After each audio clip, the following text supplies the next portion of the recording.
May 24th will go down as the darkest day in their lives for people of Uvalde, including the Fierro family, who thought they may never see their 9-year-old daughter again. I cried when I held them. I was able to hold them again because I knew that a lot of parents were gonna be able to hold their children. He tells us about the chilling moments of his daughter's narrow escape.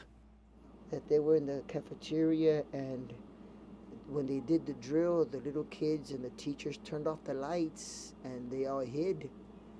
And they hid behind the curtains of the auditorium. And by her account, she told my wife that you heard somebody come in and say, "Come out, little children, come out, little children. It's okay." Is that what you heard? But y'all stayed still behind the curtain? They didn't come out because they weren't sure.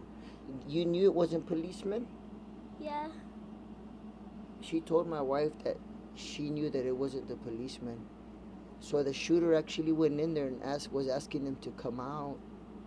So he just walked in, he asked, and then he walked out because I think a policeman was chasing him because when the police, after he left, a policeman came in and went behind the stage and saw us. Both Martin and his wife spent their whole lives in Uvalde.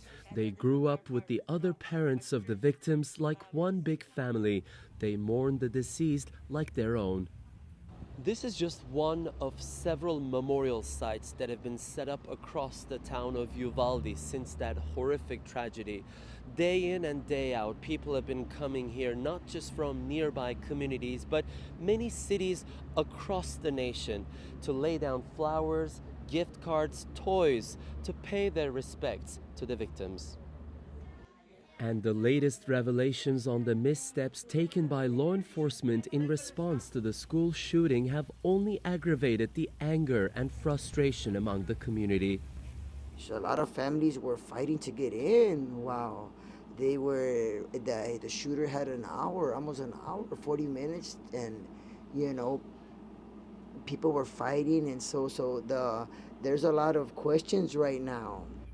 Making sure the school was locked and properly secured is the least that should have been done, they say, but they do expect a lot more.